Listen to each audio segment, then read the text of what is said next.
Imagine this. You want to move to New Zealand with your family, but there's just one problem. You've got a bit of a shady past. Can you still move here? Can you still come over to New Zealand? Half our clients have some ridiculous charge on their police certificate from when they were 18. So whether it's you have accidentally shoplifted something or thrown a punch in a pub fight when you were young and drunk. In this week's episode, you're going to meet Charlotte. Charlotte is a licensed immigration advisor, and she's going to share with you the pros and cons of whether or not to use a company like hers to move to New Zealand. It's a Drama, coming to you from Taranaki, New Zealand. Hello. Daddy, I love him! Mother thanks you. Right, Mr. DeMille, I'm ready for my close-up.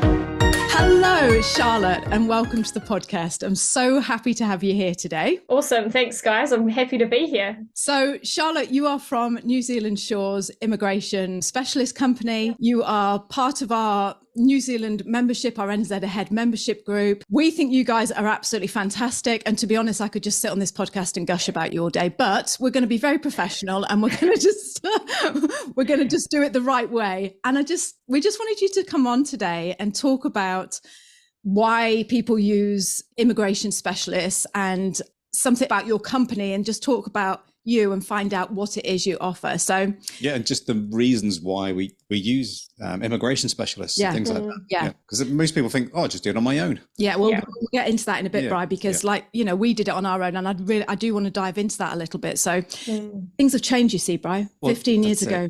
So Charlotte, will you just jump in and just introduce yourself and let us know about you and your company? Yeah, absolutely. So I am Charlotte Stockman. I am one of the senior licensed advisors at New Zealand Shores. We're in our 15th year now. So we were started by a husband and wife all that time ago. I was actually their first employee almost 10 years ago. So I'm virtually part of the furniture in our office. And we have just grown from there. So we're now up to 15 licensed advisors across 3 different countries. So we've got offices in New Zealand, South Africa, and we've got some staff in India as well. We also offer visas for Australia, which I know isn't much help to anyone in this group, but you may know someone who wants Australia, so we can also help on that front as well. That's fantastic. You don't look old enough to have been in a company for 10 years, Charlotte. Fresh out of uni, I joined, so... Well, we were going to say that because you were saying that last night, weren't you?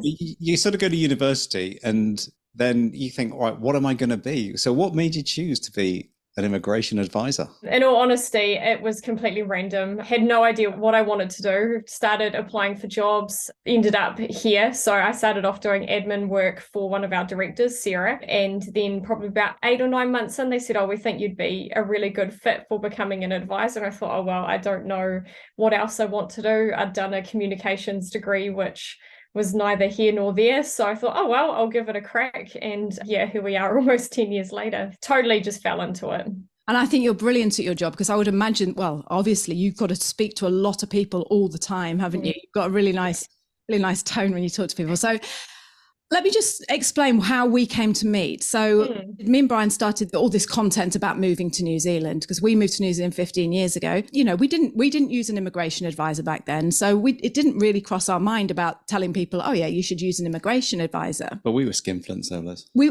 This is it. Yeah. We were skinflints, very much so. And save all our money. And when we came over 15 years ago, Charlotte, it was so much easier. It was really straightforward. Brian got a job offer. We filled in a few forms. Well, I say it was easy. You did all the work. Yeah, it wasn't easy because the process that we had to do was like every page had to be in order for every person in that order as it was written down, like, you know, and it was, you know, just things like, oh, you need your birth certificate. Oh, yeah, I've got that. And then it's like, no, you need a certified copy. Well, what's that? And it's things like that, isn't it? Like, you know, and it was a huge learning curve, and there wasn't really much of an internet. Well, there was an internet, but it wasn't great back then, like, you know, like it is now. So, yeah. But as we started to build our community, people started to ask us immigration questions. And then we looked on the internet and we found out, hang on a minute, we're not allowed to give immigration advice, because you just think you're allowed, don't you? You think you're allowed to say, oh yeah, just do this, do that.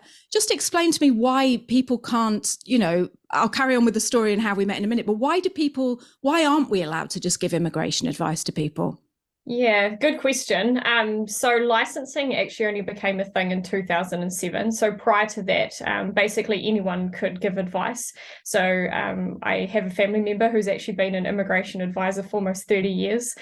So it was a big change for her. She said when we moved into that licensing structure, I think it's a good thing. So it kind of puts us almost in the same realm as like a lawyer. You are providing legal advice. You're providing people with a pathway and an information on visas, and ultimately if you get that wrong, it has massive consequences. So if we tell someone to do the wrong thing or we provide incorrect advice, that has massive repercussions that follow on, not just for New Zealand, but perhaps for any other country they want to live in. So it is, I guess it is still a legal framework that we work with, which is why it's important if you are seeking advice. Your NZ Ahead group is amazing and there's lots of really cool advice happening in there. But if you want to get down to the nitty gritty of what visa do you apply for, what process do you go through, what documents do you need, I think it is really worthwhile engaging with someone like ourselves, just because, hey, you're going to get it right from the outset. 100%, yeah. And going back to the story, so we started this community and lots of people, obviously we can't give advice, and then people would start bringing up your name again and again and again. We were here in New Zealand Shores. So we only ever endorse people who we've been recommended, who we trust. And we asked you to become a member of our community and have a channel in our Slack group, which you very kindly did. And you're now in there giving, you're there. So it's like you've got your own channel. So if people want to find out information, they can take it further with you and, go privately with you, whatever. But it's just been, we love you, Charlotte. We love your company. Oh, thank you. As well. Fabian's in there Fabian's as well, great. Yeah. Fabian is awesome. Yeah. So that's how we came to be. And and also Jen from 1,000 Words also recommended you. I'm very good friends with her, and she's wonderful, and she's got a great group too. And so she recommended you too. So going back to why people would use an immigration advisor, why don't I just do it myself? Yeah, good question. One I probably get asked at least twice a week. People use us for a multitude of reasons. One, because they just don't want to deal with it themselves. Moving country is stressful enough without having to worry about submitting visa applications and dealing with Immigration New Zealand, which is fair. I think I've probably got a few greys in there somewhere from my time of dealing with case officers. So it can be a frustrating process, and having someone to advocate for you through that process can just take a whole lot of stress off you. So that's definitely one reason people use us. The other reason would be perhaps your employer. So you get a job offer in New Zealand and your employer has directed you to use an immigration advisor. We get quite a lot of our clients coming through to us that way. Once again, the employer is then reassured that, hey, we know this person's going to get their visa. It's done right. They're going to get here. The other reason may be that people have something complex in their situation. So you may have health concerns or character concerns. You may have some form of criminal record that might not be that major, but immigration will definitely drag you through the ringer over it, as they like to do. Or your family situation might be a little bit complex. So there's a number of reasons why people will use us. Predominantly, fortunately, it's to make things easier. We don't tend to get too many of those curly cases, but we do definitely get the odd one. Yeah. So just elaborating on that point that you talked about, which a criminal record, because some people just like, I've done some shoplifting, or as you do every day. We all do it by accident sometimes and get caught out, don't you? Yeah. So how far can you go with that criminal record? What would be like, definitely you're not coming in, or something like that? Yeah, the things that would really stop you getting a visa, if you've served jail time for 5 years or longer, that's one thing that will virtually make it impossible to get a visa. But anything at all, which basically shows, except for really parking tickets or speeding fines, they're about the only thing they ignore. So if you've done anything when you were young and stupid, which, like you say, pretty much all of us have, and I'd say almost half our clients have some ridiculous charge on their police certificate from when they were 18.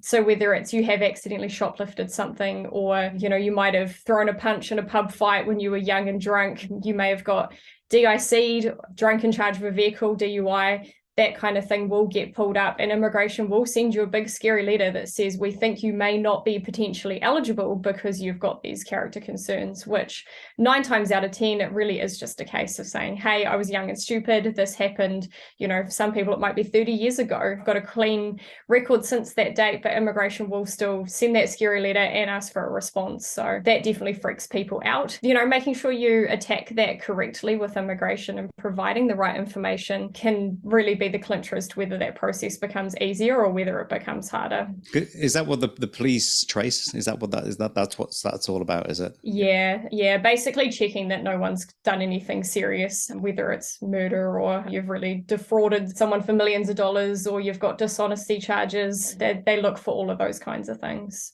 And would you like respond to the immigration, that letter, or would the person? Yeah, so that's the thing, isn't it? Yeah. Because how do you respond to that, Yeah, so we'll get the client to write a supporting letter around the circumstances that happened and, how I've learned from whatever I may have done. And then we also provide a letter which is in line with immigration policy that basically reiterates what the client has said and then, pulls out bits of policy and say, well, actually, this person isn't of risk to New Zealand. They're not at risk of undertaking another offence. They're not at a risk to society. So we provide, it's generally about 2 to 3 pages of a support letter with that criminal record information. And on a lighter note, it's still okay to have a criminal record to go to Australia, isn't it? Yeah. I think they just let them in over there. Do you know what? I never knew that about the criminal side of it, because I honestly thought, we talked about this in our private Zoom call that we had with the members the other day, but it was like, I honestly thought that if you'd shoplifted something, that's it. You would not be coming into this country. So it was really not reassuring. I'm not saying I'm a criminal, like, come on, family, come in, you're all right. But what about the health concerns? Because that's the other thing, because I know, I've had people come to me and say, look, I've got a family member who wants to come over, but they're, on antidepressants or whatever. It's just, can you speak to us about the health side of it? Yeah, health's definitely a bit more complex. So So you can still apply for what's called a health waiver. Immigration do have a list of conditions they stipulate that basically say if you have one of these conditions on this list, you may not be eligible unless granted a health waiver. Most of them are pretty, it's the big stuff. It's cancers, it's developmental disorders.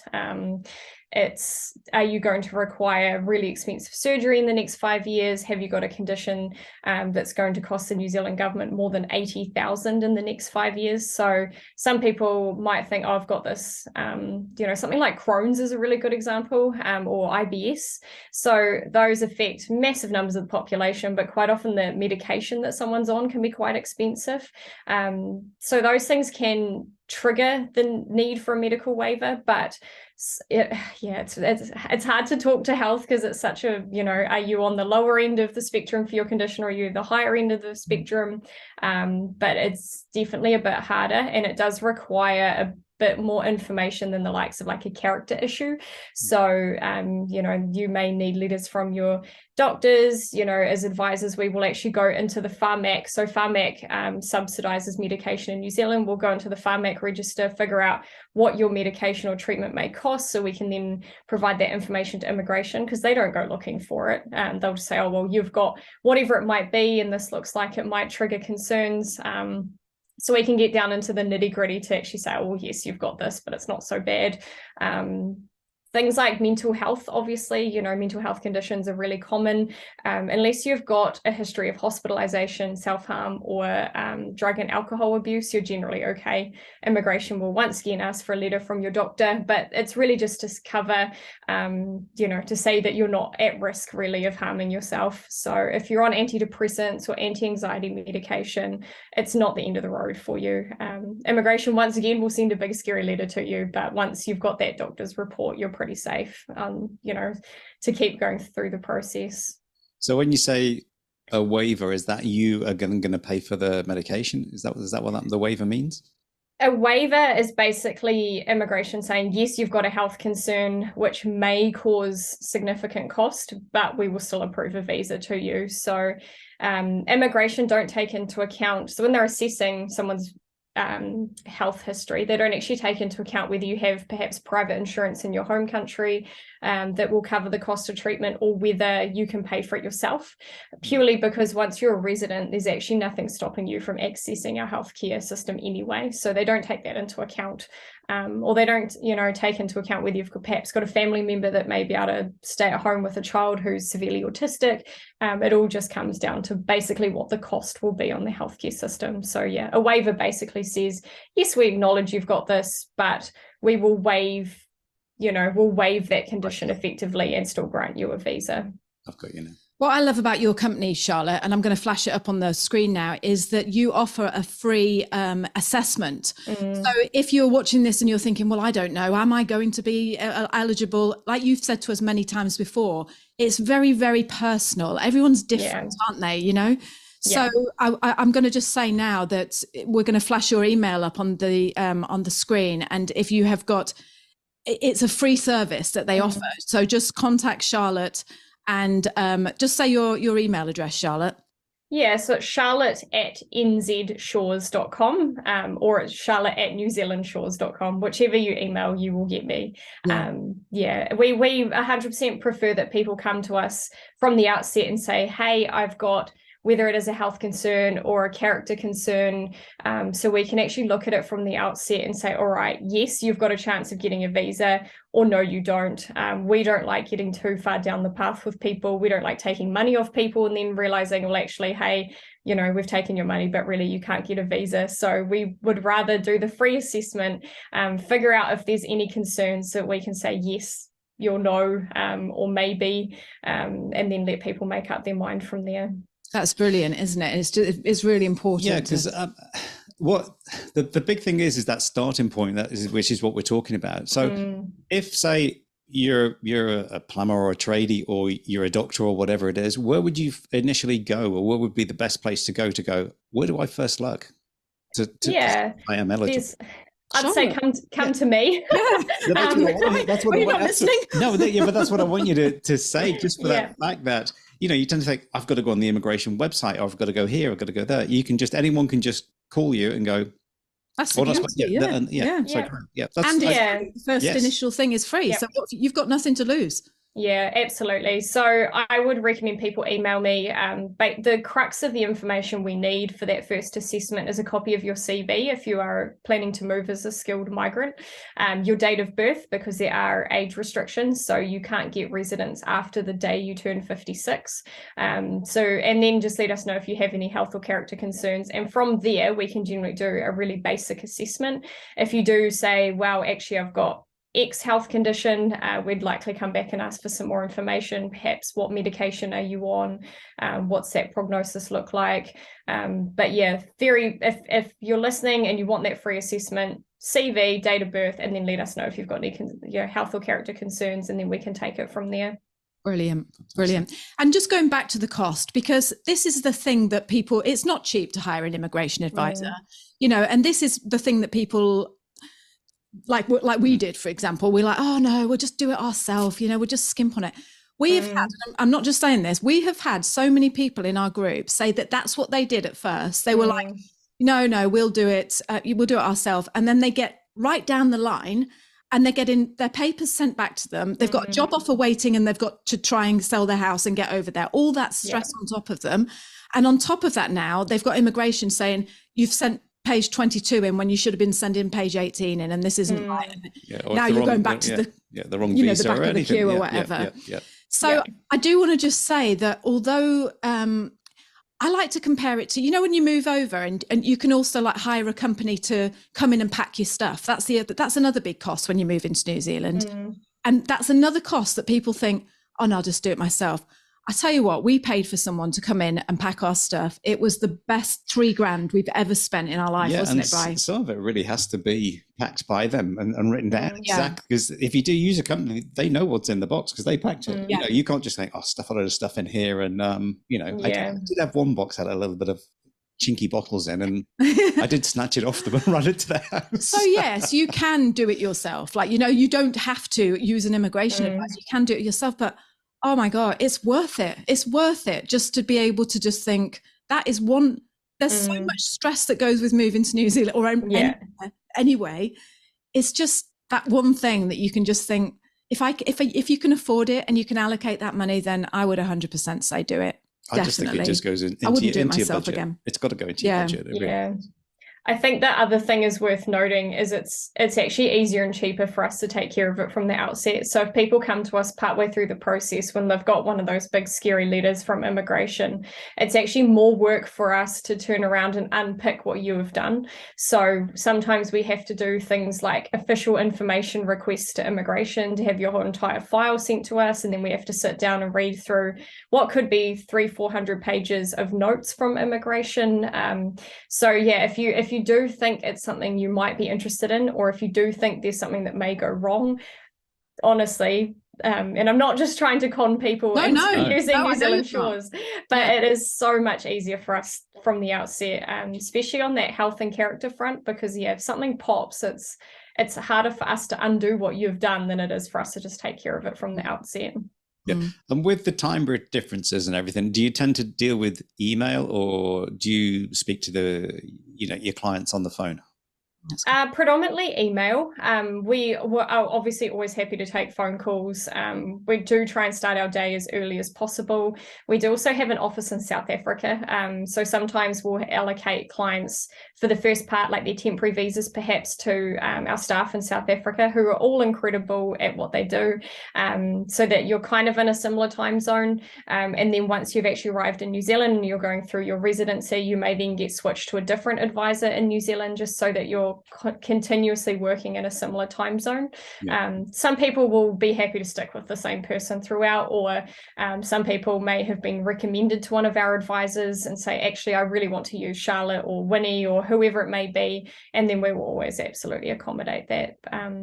So yeah, we try, and we always try and respond, this next day. So if you email us overnight, we always try and get our inboxes down to 0 the next day, so we're not losing too much time with time zones.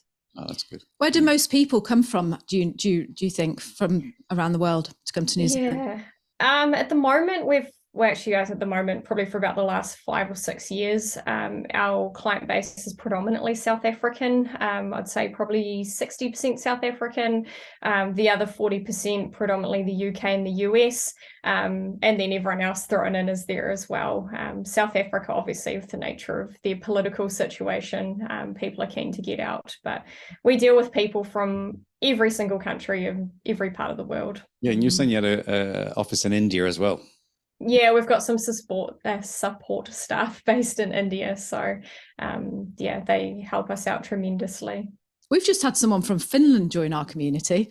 Oh, wow. I know. It's just like, I don't know why I'm shocked by that. It's just like, I don't know. It's just like, seems so far away and Finlandish. Yeah, we've got a real mix, like from Holland to the Japan, UK, South Africa, India. It is. It's amazing to see, and it's great hearing people's stories as well. It's just hearing all that. I mean, this is getting a bit personal now, but has there ever been like a really, really tricky case that you've had to like crack and get them over here that you can remember? Yeah, oh gosh, a lot. Shall I get the wine out? Can we end the call? No. Yeah, there's definitely been some curly ones. Most of them that are really tough do focus around health or character. So we have had a few. I had a family from the US not that long ago who had organ transplants, which definitely threw a bit of a spanner in the works there. But between them and us, we managed to once again figure out how much their medication was going to cost.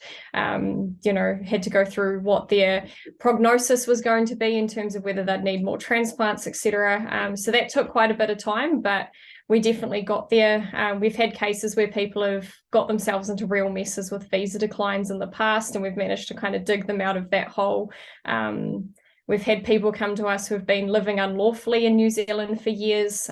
We had one lady from the US who'd been here unlawfully for almost 10 years. It wasn't me who took care of that. That was another advisor, but we managed to turn that around and she's now a resident. So that's the stuff that gets us out of bed in the morning, is knowing that we're actually making a difference to people and, changing a situation that almost looked impossible. We met when we were traveling and we went to France. We met an American woman over there, didn't we? And she'd Yes. been living in France 20 years. Wow. I know. It's like, how do you do that? In Paris, like, obviously getting paid under the table. It'd be a bit stressful though, wouldn't it, Charlotte? You know, it would be. Yeah, don't do it. No, it's no. not worth it, I don't know how you can do it. This is what I was saying. It's like you can't go to the doctors, you can't do anything. Like you can't get a job. I had to get a driving license. Exactly. Things like that. Yeah. Amazingly, people will actually get quite a bit of assistance from government before anyone realizes they're unlawful. Or they may have, started getting, perhaps government assistance prior to becoming unlawful, and then no one's kind of picked up on it. So we definitely don't have the number of overstays that other countries do, but it does happen. And it happens. Do immigration have a team where they would just go and get you and literally put you on a plane? They do. So if you eventually come to their notice and you haven't rectified your visa situation by then, they do have a compliance team who will turn your generally while you're asleep. They try and get people either in the early hours or very late at night, and they will knock on your door and they will come in and they will take you off and put you on a plane and send you home. So it's really not worth putting yourself in that situation. It's like a film, isn't it? That 5 o'clock call, you don't want that, do you? Don't imagine. No. It goes on. Yeah. Oh, it's just carried away at my own little dream. Yeah, sorry. We went a bit off track there, didn't we? No, because it's good to know. Because it's good. Do you know what, Charlotte? The reason I love your team is because you're just normal. You're just it's so real. Yeah. You're so easy to talk to, and I'll admit, when you think of like you say, lawyers, immigration advisors, anyone like up there that's doing really important work, you tend to think, oh no, they're just going to be stuffy. They're just going to be, it's going to be hard work. It's going to be, I don't know, stuffy is a good word, isn't it? It's just, that's the beauty with New Zealand, isn't it? Because people are, they're a little bit more real. It's like the barriers have been broken down, and it's just like, we're just being here together, It's like, that's the beauty of it, isn't it? And I think that's why, because you're Kiwi and your team's Kiwi, and it's just, I don't know, you're young, you're just nice. No, it's that realness, Interestingly, there are only 3 New Zealanders in our team of 23. Oh, really? Yeah, we're actually mostly migrants as well now. So Sarah and Ellen, who started New Zealand Shores, they're Kiwis born and bred, and then there's myself, and then that's it. The rest of the team are all from other parts of the world. So, And which is cool. Yeah, I was going to say that would work well, because I suppose if you were coming from, France, I know Fabian's French, isn't he? Yeah. So if you were coming from France, it would be like really reassuring to think, oh, okay, there's someone from France working in the office. That would be good, wouldn't it? Well, that's it. That's the beauty of it, because you've been through the ringer yourself, got to the other side. So before I let you go, because I could talk to you for hours about stuff like this, but before we let you go, what would you say to someone who was thinking, oh, I don't know whether I should invest money into, immigration advisors? What would you say? I would say at least reach out to us for that free eligibility assessment. Knock that off first, have a chat with us, perhaps get a gauge for who we are, and then you'll know whether you want to use us. If you're all unsure, I think that's also a good time to have a chat at least, because we may, even if we just say, hey, actually this is what your pathway looks like, that, hey, that's all good if that's all you need from us. Or you might say, all right, well, actually, this sounds a bit more complicated than I thought it is. Can I please get some help? But you won't know until you reach out and we map out your pathway. We say what your options are. We do quote on a case-by-case basis. So, for example, if you're someone who's already got a job and you come to us, our fee will look different to people who engage us right from the beginning before they've got that job. We can kind of pop in at any part of that process. If you are, right at the start of your journey and just looking and thinking, oh, New Zealand looks kind of interesting, think I might want to move there, I would definitely start the process with us sooner rather than later if you want to, because we can get you document ready. We can get you to a point that you can go out to an employer and say, hey, actually, I'm being represented by this immigration consultancy. Here's my advisor's details. And sometimes that may be the difference between them saying, okay, I want to hire you, because they know you'll get through that process. Whereas if we quite often get people who haven't got, that support, or will have an employer that we work with closely ring us and say, oh, this person's applied, but I don't know if they're eligible. I don't know if they know what's involved. I don't want to go down that pathway unless you can tell us it's going to work. So at least have the chat, and then we can go Yes. from there. So tell me your email address one more time. Awesome. It's charlotte@nzshores.com or charlotte@newzealandshores.com. Either will come to me. Okay. Well, we will put a link in the description. And Yeah, we will. We'll put it up on the as we're saying screen. that, I'll put it up on the screen as well. Yeah. I'm also in your Slack group, as you mentioned. Yes, you are. So flick me a message. Yeah. You can find me anywhere virtually. Yes. No, you're all over the place. I am all over the place. Yeah. No, Charlotte, it's an absolute pleasure. And I just want to thank you for being part of our community and just being on thank board you. with us. Yeah, no, it's absolutely lovely having you, and your team's great. And like I say, I can't recommend you highly enough. But One last thank question. you. Yes. Is it easier to get into New Zealand or Australia? New Zealand for sure. Yeah. Sure. Really? Easier. So in New Zealand, you can apply for residency up until the day you turn 56. In Australia, sorry, it's up until the day you turn 46. So that immediately widens your window. It's also cheaper. So New Zealand visas, even though the cost has gone up in the last 12 months, it is still a lot cheaper. So for an average residence application in New Zealand, you're now looking at just under $5,000. In Australia, for their general skills category, it could be almost $10,000 for a family. So, yeah. So just say if you were a nurse, is it better wages in Australia or New Zealand? Do I have to answer? It's just an idea. It's out there, doesn't it? Yeah, I'm just Balances it yeah. out. Australia you will tend to get paid more for sure. New Zealand, you're coming for the lifestyle. So I guess you just have to weigh up what's more important to you as a person, and then go from there. It's something, sorry, I know you're supposed to just be leaving now, so It's okay. Put the kettle on. Is something happening in Australia at the moment? Because we've had an influx of people join the community. Oh yeah, actually from Australia. From Australia who moved to New Zealand. I don't know. Maybe they're getting more intelligent over there. Yeah. Maybe that's what The penny's dropping, Bri. We've done the trick on the internet, on YouTube. We've made it. that's it. You guys are attracting all the Aussies to us. Yeah, I'm not sure. It's just weird because we haven't had any. I think we had one Aussie, like a couple of 2 years ago. But literally in the last few months, I think we've had 3 people from Australia say, no, we're moving over to New Zealand. So yeah, that's interesting because it's normally the other way. We normally lose more people to Aussie than what we gain. So I don't know. I mean, I know Australia had made things better for Kiwis going to Australia, but I don't know if there's been something in the background that's happened with Aussie. So on that point, if you came to New Zealand and you came and you used you guys and you got your residency, how long would it be before you would legally be allowed to live in Australia?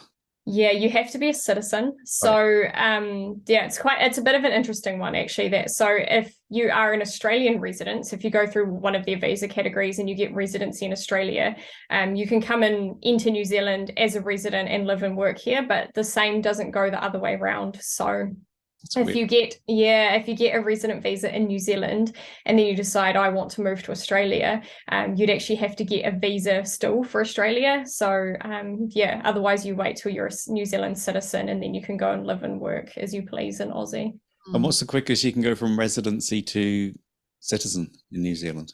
5 years. So from the date you get your resident visa, it's 5 years after that date. And you do have to be living here. So you have to show a commitment to the country, obviously, before they'll give you citizenship.